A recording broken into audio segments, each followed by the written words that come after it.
The scariest part isn't that you're distracted, it's that you're getting really good at it.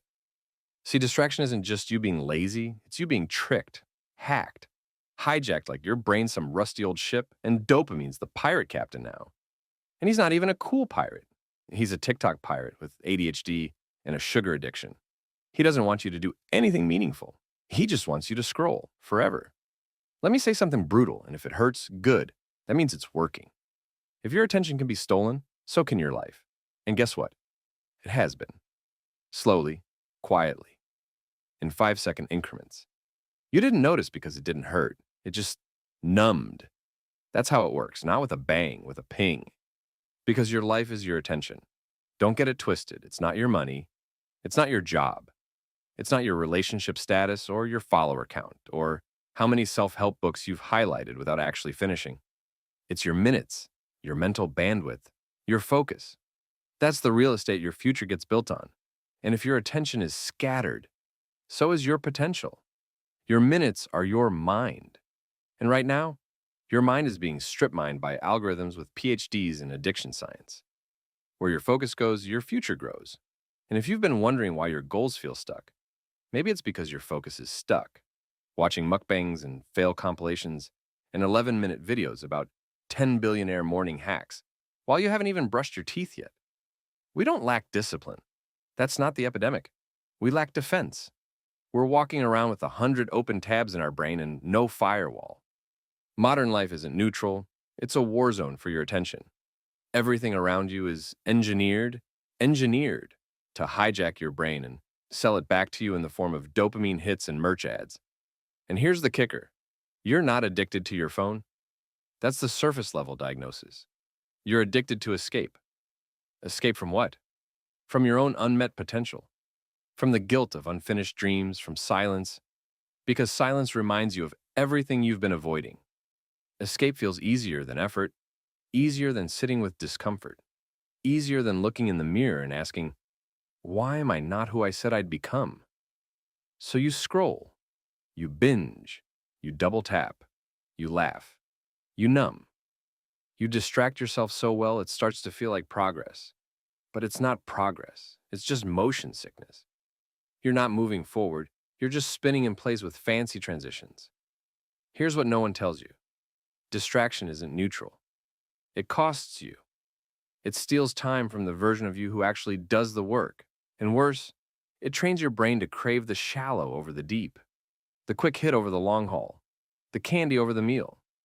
And once you get good at that, once you get really good at avoiding effort, dodging discomfort, and escaping silence, you don't just lose time, you lose trust in yourself. And that is how potential dies. Not with failure, but with repetition of avoidance. Because here's the truth no one wants to say out loud. Delay is the most polite word failure ever came up with. It sounds responsible. It feels harmless. And I'll do it later. I'm not ready yet. I just need a break. But later becomes never. Not ready becomes not real. And breaks become full-blown disappearances. And meanwhile, your goals don't get mad. They just move on. To someone who is willing to sit in the silence and do the damn thing. You're not lazy. You're drowning in dopamine debt. You're not weak. You're just outnumbered. Your brain's trying to win a chess match with a slot machine. You evolved to chase purpose, not push notifications. Your wiring is ancient, designed to hunt mammoths, build fires, protect tribes. But now, you're using that same ancient hardware to resist the world's most advanced distraction technology. That's like bringing a spoon to a gunfight. Your brain was built for survival, not TikTok trends. It evolved to focus on one task at a time, like, don't get eaten by tiger. But now, that tiger has Wi-Fi, a notification schedule, and a collab with Netflix. And it's not trying to kill you, it's trying to keep you comfortable, which is worse. Because at least when something tries to kill you, you fight back. Comfort? You just melt. Now imagine if Einstein had TikTok. We wouldn't have E equals MC squared. We'd have Einstein making thirst traps in his lab coat, lip-syncing to Dua Lipa, whispering, POV, I just realized time is a social construct. While the algorithm feeds him flat earth memes and 14-year-olds teaching dropshipping. This is what I mean when I say you're not the problem. The environment is. You're not underperforming. You're under attack. Every swipe is a psychic paper cut. Every scroll is a micro decision pulling you away from meaning and into mediocrity. Look, attention is the most valuable currency in the world. Full stop. And you're out here throwing it around like it's candy at a parade. You're leaking potential, bleeding brilliance. Every time you check real quick, you're basically lighting your future on fire just to warm your boredom for 5 seconds. And half the time, it's not even fun. It's like opening the fridge, seeing nothing, and then doing it again every 3 minutes like a raccoon with short term memory loss. But here's the psychological twist, the trap. Every time you give in to distraction, you're not just wasting time, you're rewiring your brain. You're training it to expect rewards for avoidance. You're teaching yourself that doing hard things equals pain and dodging them equals pleasure. Procrastination becomes pleasure. Avoidance becomes identity. And slowly, no, quietly, your ability to do deep, focused work dies in the corner like a neglected houseplant that you keep forgetting to water because, well, you're too busy watching other people water theirs on YouTube. And that's how potential dies in the modern world. Not in flames, but in flickers. In little flashes of just one more video. One scroll, one reel, and one notification. And the scariest part, you don't feel it happening. You're not burning, you're dimming. Your attention span now has the lifespan of a TikTok trend. That should terrify you because deep work, it's not just how masterpieces get made, it's how identities get built. And if you can't go deep, you don't just lose focus, you lose yourself. We don't rise to the level of our goals. We fall to the level of our focus. And if your focus is being held hostage, your goals don't stand a chance. Let me tell you something ancient and wild. There's this story about Odysseus, Greek hero, soldier, adventurer, basically Jason Bourne, with a six-pack and a poetic side. On his way home, he had to sail past the island of the Sirens, beautiful, mythical creatures, who sang songs so seductive, sailors would crash their ships just to get closer. It wasn't just a distraction. It was a death trap wrapped in dopamine, the original algorithm. And what did Odysseus do? He didn't say, "Nah, I'm built different, I'll resist." He didn't try to tough it out. He tied himself to the mast, literally said, "I don't trust myself, so tie me up and don't let me do anything dumb." And he made it through. That's what starving distractions actually looks like. Not willpower, not motivation. Constraints, guardrails, pre-commitments. Digital duct tape for your monkey brain. Because left to its own devices, your brain chooses the device. Every time. So tie yourself to the mast. Whatever that looks like for you. Blocking apps, deleting shortcuts, putting your phone in another room, uninstalling dopamine delivery services. Do it. You're not punishing yourself. You're protecting your power, and you have to trap your focus before the world steals it. Not manage it. Not work on it. Trap it. Lock it down like it's state secrets. You need boundaries so tight your future self wants to send you flowers, chocolate, and a handwritten thank you note. Because left to your own devices, you'll be on your devices. And when that happens, nothing changes. Nothing grows. Nothing breaks through. Because the world doesn't wait. It replaces you.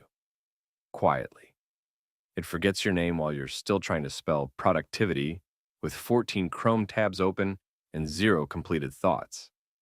Here's a metaphor so sharp it'll shave your soul clean. Your attention is sunlight through a magnifying glass. Unfocused? It warms your hand. Focused? It burns holes in the steel. You want to build something that matters? Set your brain on fire. Burn for something, but you can't burn if you're busy dimming your light for every stupid ping, buzz, reel, swipe like an half-baked meme your phone throws at you like digital junk food. Let me hit you with the science before your monkey brain scurries off to find a distraction. Studies show it takes about 23 minutes to regain deep focus after a single interruption. So when you check your phone real quick, you're not just losing 5 seconds. You're throwing away your momentum like it's trash. Flow doesn't come back with a tap. It crawls back, dragging your shame behind it. You're not multitasking. You're just rapid-fire switching between being mediocre at everything. Congratulations, you're a scatterbrained squirrel with Wi-Fi and imposter syndrome. And don't give me that, but I'm just waiting for inspiration speech. Inspiration is a diva. She doesn't show up on time, she shows up sweaty and late.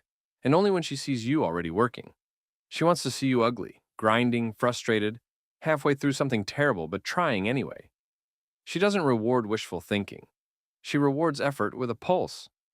So no, you don't get to sit on the couch scrolling folding hacks and waiting for her to kiss you on the forehead. You have to earn her. Drop one word in the comments that describes how this hits you right now. One word, no explanation. Let's see who's real and who's already checked their notifications twice since I said monkey brain.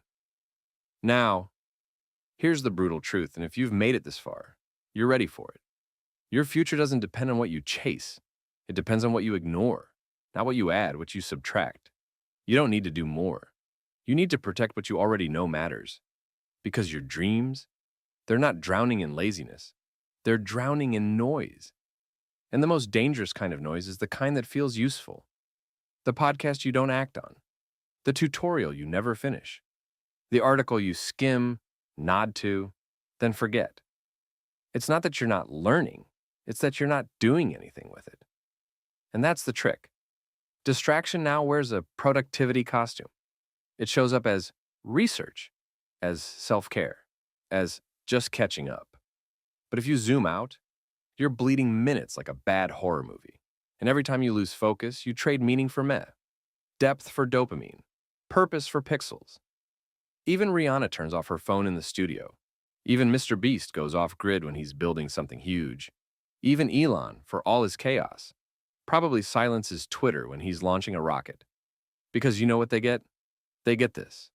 Deep work is sacred, and sacred things require silence. No buzz, no noise, no infinite scroll. Just you, your fire, and the hard, quiet work of becoming someone who finishes things. If you want to build anything that actually matters, a business, a book, a new version of yourself, you need to starve the distractions like they're trying to rob you. Because they are. Every beep, every buzz, every meaningless swipe. They're pickpocketing your purpose. And the longer you let them, the more you forget what you were even trying to build. So here's what I want you to do. Tomorrow. Or hell, start right now. Pick 1 hour, just one. 1 hour where the world doesn't get to reach you. Phone off, Wi-Fi off. Lock yourself in like it's a vault and your focus is the crown jewels, and then do the hard thing.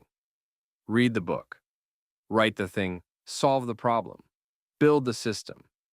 Train the skill, even if you suck at it, especially if you suck at it.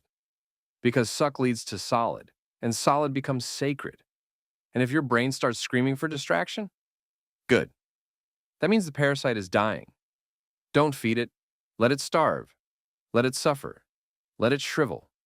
Let your boredom grow long enough to become focus. Let your mind wander into depth. Not nonsense. Let your power return. Because the version of you who can focus, oh, that version is dangerous. That version doesn't scroll. That version builds. That version finishes what they start. That version doesn't flinch when it's quiet. That version remembers who they are, not just their passwords. And if you're building the version of you who doesn't run from truth, subscribe. You'll need this. And I'll leave you with this. Every single day, you are voting for your future with your focus. Every click, every scroll, every minute lost to empty distraction. That's a brick in the house you don't want to live in. So build better. Build like you mean it. Starve your distractions. Feed your powers. Because the world doesn't need a more distracted you. It needs the focused, wild, deep, dangerous, real you. The you who remembers they were born to do something bigger than refresh the feed. The you who doesn't confuse being online with being alive. The you who chooses silence over noise. Meaning over motion, impact over impulse, purpose over ping.